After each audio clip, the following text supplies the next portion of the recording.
Мы находимся сейчас в кабинете Льва Николаевича Толстого. И перед нами экспонат, который часто обращает на себя внимание посетителей. Это ковш для кумыса.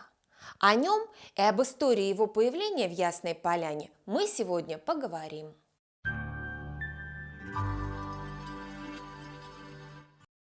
Ковш висит слева от дверного проема, ведущего в спальню писателя.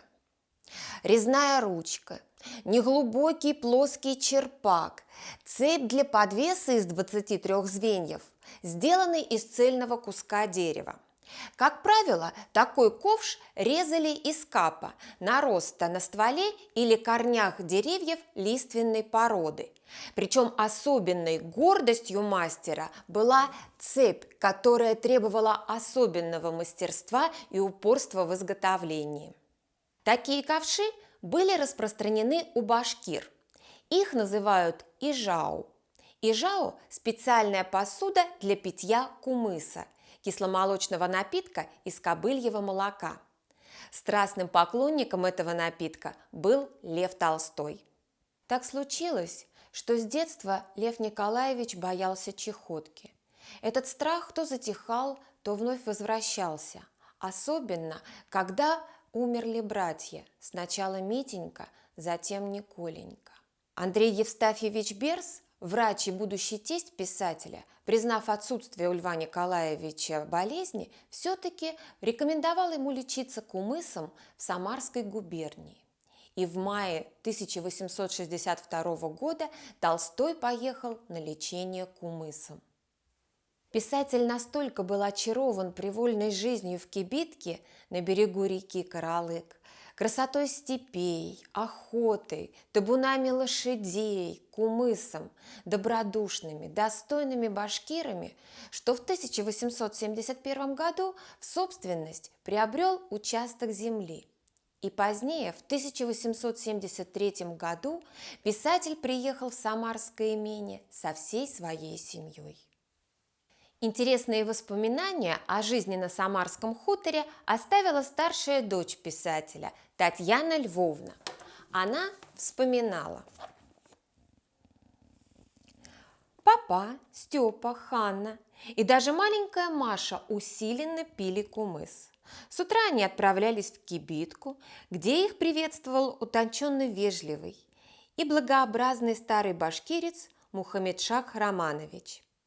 Сидя на положенных на пол коврах и подушках, со скрещенными по-турецки ногами, он сначала мешал в кожаной посудине кислый и жидкий кумыс, потом наливал его ковшом из карельской березы в такую же плоскую чашу и с поклоном подносил своему гостю. Папа, бывало, возьмет чашу с кумысом в обе руки и одним залпом выпивает ее до дна, ни разу не отрывая от нее рта.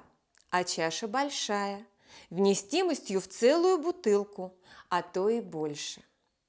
Татьяне довелось вместе с башкирками самой болтать кумыс. Кобылье молоко наливали в высокие кожаные мешки из лошадиных шкур, затем заквашивали старым кумысом и взбалтывали длинными болтами.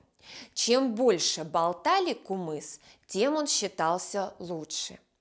В степях Лев Николаевич близко наблюдал непростую жизнь самарских крестьян и башкир. Впечатления самарской жизни нашли отражение в рассказах Толстого «Сколько человеку земли нужно» и «Ильяс». Тогда же писатель задумал написать роман о переселенцах, но этот замысел, к сожалению, не был осуществлен. В 90-е годы взгляды писателя изменились коренным образом. Жить барином, владеть землей стало для Толстого невозможным, и он отказывается от своих самарских владений в пользу детей. Впоследствии Лев Николаевич с особым теплым чувством вспоминал знакомых башкир, красоту степей, лечение кумысом. Не забывали Толстого и башкиры, писали письма, приезжали в Ясную Поляну.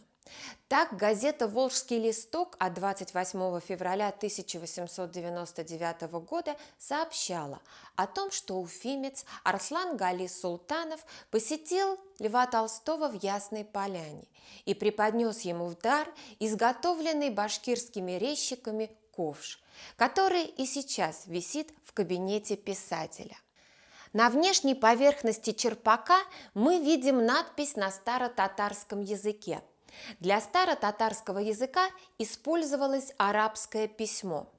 Надпись гласит: «Господину, почтенному графу Льву Николаевичу Толстому от Арслан Гали Султанова». Этот ковш был для писателя живым напоминанием о вольной башкирской жизни, а нам рассказывает о глубоком уважении башкир к Льву Николаевичу Толстому.